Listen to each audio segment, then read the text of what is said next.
જોઈએ। પાટણ જિલ્લા પંચાયતની ચૂંટણીમાં 41.33% જેટલું મતદાન નોંધાયું છે। પાટણ જિલ્લા પંચાયતની ચૂંટણીનો આંકડો છે। પાટણથી સંવાદદાતા એજાઝ લાઈવ જોડાઈ ગયા છે। એજાઝ, પાટણના મતદાન મથકો પર શું હાલ છે?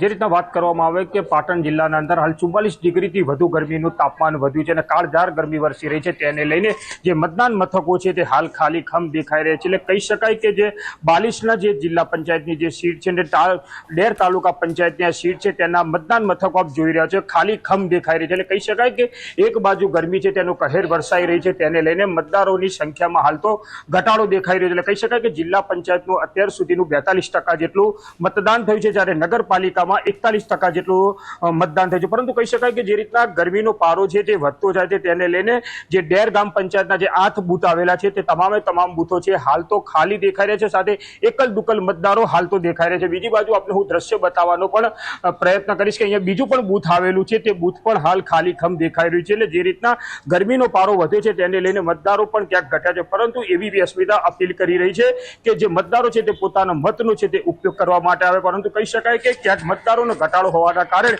ઉમેદવારોના અંદર પણ હાલ તો ક્યાંક ભયનો માહોલ દેખાઈ રહ્યો છે। અને બીજી તરફ જો વાત કરવામાં આવે કે જિલ્લાના અંદર હાલ 42% જેટલું જ મતદાન થયું છે અને સાથે પાટણ જિલ્લાની સિદ્ધપુર નગરપાલિકા, પાટણ નગરપાલિકા તેમજ જિલ્લા પંચાયતની 32 સીટો તેમજ તાલુકા પંચાયતની 165 સીટો પર હાલ મતદાન પ્રક્રિયા શાંતિપૂર્ણ માહોલમાં ચાલી રહી છે। પરંતુ કહી શકાય હાલ તમે જોઈ રહ્યા છો મોટી સંખ્યાના અંદર જે મતદારો છે તે પોતાનું ઘરનું તેમજ ખેતરનું કામકાજ પતાવીને મહિલાઓ છે તે પોતાના મતનો છે તે ઉપયોગ કરવા માટે પહોંચી રહ્યા છે।